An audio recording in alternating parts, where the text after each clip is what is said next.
முதலமைச்சருக்கு மிக மனதுக்கு நெருக்கமான இயக்குனர் அட்லி. அவர் எடுக்கிற படம் பூரா பார்த்தீங்கன்னா பல சிறந்த திரைப்படங்களில் இருக்கிற காட்சிகளை எடுத்து போட்டு ஹிட் கொடுப்பார். ஒரு ட்ரெய்லர் ஹிட் அடிக்கணும்னா அதில் ரொம்ப கிறிஸ்பாக இருக்கணும். மாண்புமிகு பேரவைத் தலைவர் அவர்களே, மதிப்புமிகு தமிழ்நாடு முதலமைச்சர் அவர்களே, மதிப்பிற்குரிய எதிர்க்கட்சி தலைவர் அவர்களே, அமைச்சர் பெருமக்களே, சட்டமன்ற உறுப்பினர்களே, மாண்புமிகு தமிழ்நாடு முதலமைச்சர் அவர்கள் தமிழ் திரையுலகில் இருந்து திரைப்படங்களை விடுத்து மக்கள் பணிக்காக அரசியலுக்கு வந்து விட்டார். ஆனால் அரசியலிலேயே இருந்த அண்ணன் சிவசேகரன் அவர்கள் எடிட்டிங் என்கிறார், ட்ரெய்லர் என்கிறார். அட்லியை குறித்து பேசிய போதெல்லாம் எனக்கு ஆச்சரியமாகவும்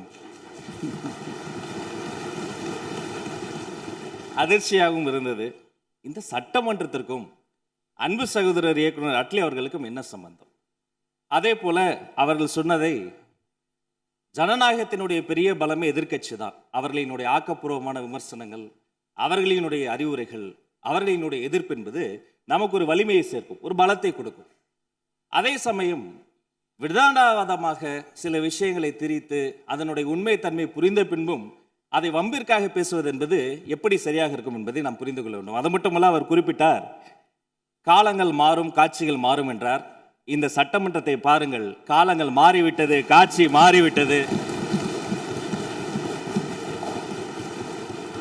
மாண்புமிகு பேரவைத் தலைவர் சொன்னதை போல நான் ரசித்து கேட்டேன் அந்த வரியை. அன்றும் இன்றும் என்றும் தமிழ்நாட்டு மண்ணுக்கும் மக்களுக்கும் ஒரு குணம் இருக்கிறது. மாநில உரிமை, தமிழ் மொழி எங்கள் உயிருக்கும் மேல், தமிழ் எங்கள் பேச்சு, தமிழ் எங்கள் மூச்சு, தமிழ்தான் எங்களினுடைய ஒரே பிரதான உயிர் இலக்கு. நேற்றும் முதலில் எது பாடப்பட வேண்டும் என்ற ஒரு விஷயம் வந்தபோது தமிழ்த்தாய் வாழ்த்துத்தான் முதலில் பாடப்பட வேண்டும் என்று ஒன்றிய அரசின் சுற்றறிக்கையை மீறி தமிழ்த்தாய் வாழ்த்தைக்கு முதலிடம் கொடுத்தோம். என்றும் அதைத்தான் நாங்கள் பின்பற்றுவோம் என்று சொல்லி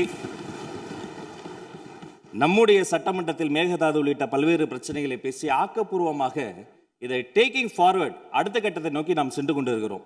மீண்டும் 2 சட்டமன்ற உறுப்பினர்கள் அவர்களுக்குள் இந்த வார்த்தை விளையாட்டை பேசிக்கொள்வதை விடுத்து ஆக்கப்பூர்வமான அரசியலுக்கு நோக்கி நாம் செல்ல வேண்டும் என்பதை மாண்புமிகு பேரவைத் தலைவர் மூலமாக கேட்டுக்கொள்கிறேன். நன்றி.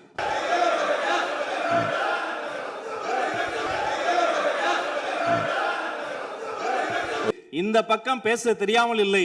வெற்றி தலைவரின் கடைக்கன் பார்வைக்காக கட்டுப்பட்டு ஒழுக்கத்தோடு, இதுவரை ஒழுக்கத்தோடு இருக்கிறோம், இனிமேலும் ஒழுக்கத்தோடு இருப்போம்.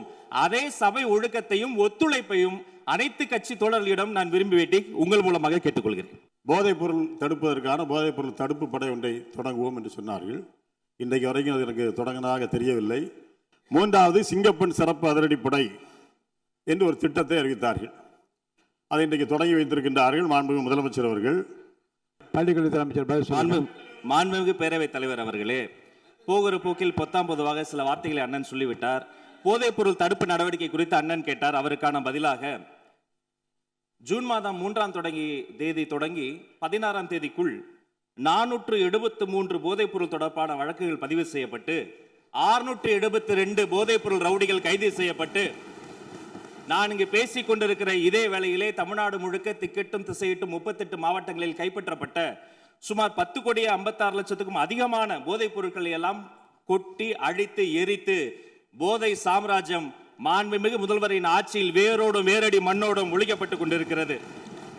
அது மட்டுமல்ல, குடிபோதையில் வாகனம் ஓட்டுவதற்கு எதிராக சிறப்பாக காவல்துறை செயல்பட்டு 16,031 பேர் குடிபோதையில் வாகனம் ஓட்டியது தொடர்பான வழக்குகள் பதிவு செய்யப்பட்டிருக்கிறது.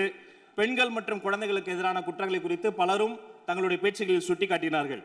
சிங்கப்பெண் சிறப்பு படை என்பது வரலாற்று சிறப்பு மிக்க பொன்னெழுத்துக்களால் பொறிக்கப்பட வேண்டிய ஒரு மாபெரும் முயற்சி. இந்த சிங்கப்பெண் சிறப்பு படை திட்டத்தினுடைய முதல் கட்டம் phase 1 இப்பொழுது தொடங்கப்பட்டிருக்கிறது. பின்பு phase 2, phase 3 என்று அடுத்தடுத்த கட்டங்கள் வரும்.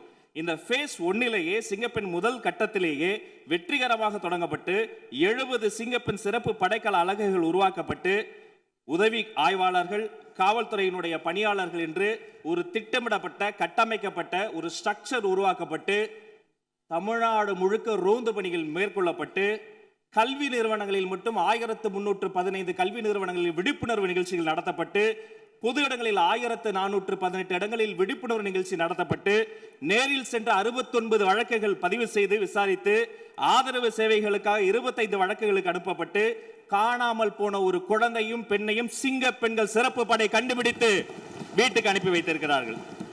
அது மட்டுமல்ல, கடந்த 15-20 நாட்களுக்குள்ளாக சற்றொப்ப 1328 நினைவு சரியாக இருக்குமானால் அந்த குற்றவாளிகளாம் அடையாளம் காணப்பட்டு உடனடியாக கைது செய்யப்பட்டு பிணையில் ஜாமீனில் வெளிவர முடியாத பிடியாணை பிறப்பிக்கப்பட்டு சற்றொப்ப 2500 சொச்சம் அந்த சீரியல் அஃபெண்டர்ஸ், அதாவது 18 குற்றவாளிகளை எல்லாம் உடனடியாக பிடித்து கிட்டத்தட்ட 4000க்கும் அதிகமான சமூக விரோதிகளை சிறைச்சாலையில் தள்ளி இருக்கிறது தமிழ்நாடு காவல்துறை என்பதை இதன் மூலமாக தெரிவித்துக் கொள்கிறேன்.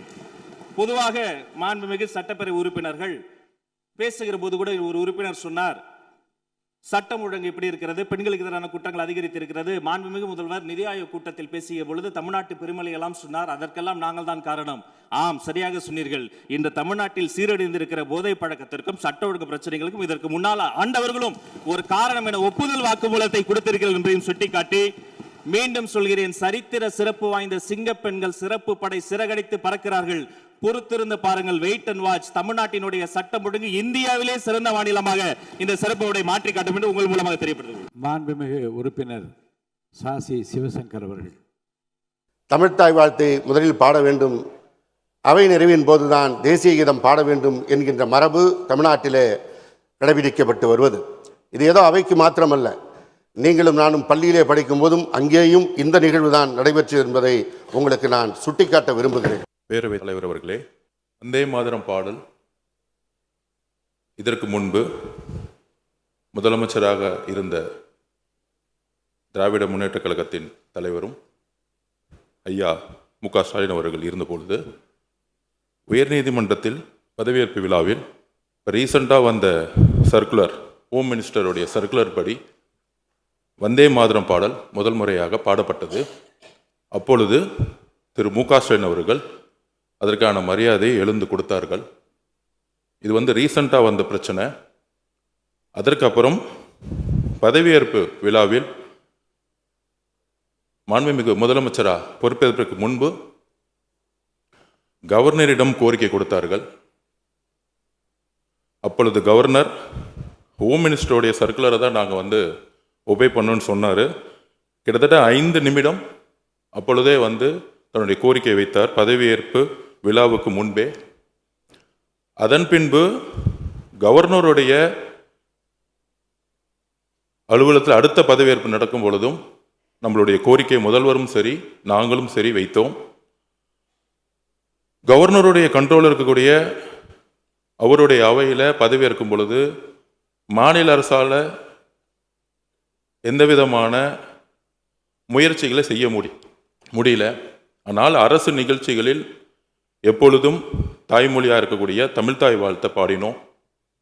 அதே மாதிரி இன்றைக்கு மாண்புமிகு முதலமைச்சர் அவர்கள் முதல் சட்டசபை கூட்டத்தில் பேரவைத் தலைவர் அவர்கள் இங்கு தலைமை இருக்கக்கூடிய அவையில் கவர்னருடைய கோரிக்கைகளை முதலில் வந்தே மாதரம் பாடணும்னு சொல்லும் பொழுதும் சரி, அதில் முதலமைச்சர் உறுதியாக நின்று பேரவைத் தலைவர்களும் உறுதியாக பேசி எங்களுடைய கருத்துக்களை கவர்னரிடம் உறுதியாக கூறி பேரறிஞர் அண்ணா உருவாக்கிய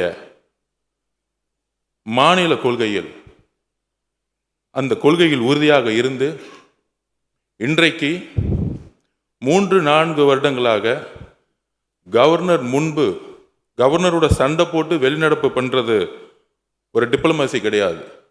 எந்த கவர்னர் புறக்கணிக்கப்பட்டாரோ அதே கவர்னர் முன்பு தமிழ்த்தாய் வாழ்த்து பாடப்பட்டது. இதுதான் தமிழ்நாட்டில் புதிய தலைமையின் எங்களுடைய முதலமைச்சருடைய மெசேஜ். நாங்கள் எப்பொழுதும் மாநில கொள்கையில் உறுதியாக இருப்போம். அது கவர்னராக இருந்தாலும் சரி, டெல்லியோட தலைமையிலாக இருந்தாலும் சரி, எங்களுடைய மாநில உரிமையை ஸ்டேட் அட்டானமின்னு சொல்லக்கூடிய அறிஞர் அண்ணாவுடைய கொள்கையில் நாங்கள் எப்பொழுதும் உறுதியாக இருப்போம் என்பதை பதிவு செய்து 4 வருடங்கள் கழித்து முதல் முறையாக அதை நடைமுறைப்படுத்துவது எங்களுடைய மாண்புமிகு முதலமைச்சர் அவர்கள். ஒரு சண்டை போட்டு வெளிநடப்பு பண்றதில்லை. அதே கவர்னரை தமிழ்த்தாய் வாழ்த்து முதல்ல பாட வச்சு நிக்க வச்சு மரியாதை கொடுத்து தமிழக மக்களுடைய உரிமையை நிலைநாட்டியது இந்த அவையில். அதனால இதை திராவிட முன்னேற்ற கழகத்துடைய தோழர்கள், உங்களுடைய கொள்கையும் எங்களுடைய கொள்கையும் அண்ணாவுடைய கொள்கையும் தான். இதில் எந்த விதமான கருத்து வேறுபாடும் கிடையாது. இதில் நம்ம கிட்ட எந்த விதமான வேறுபாடும் கிடையாதுங்களை நம்முடைய சகோதரர்களுடைய சட்டமன்ற உறுப்பினர்கிட்ட பதிவு பண்ணிக்கிறோம். அதில் நாங்கள் எப்பொழுதும் எங்கள் உயிரை விட உறுதியாக நாங்கள் இருப்போங்கிறதை பதிவு பண்ணிக்கிறோம்.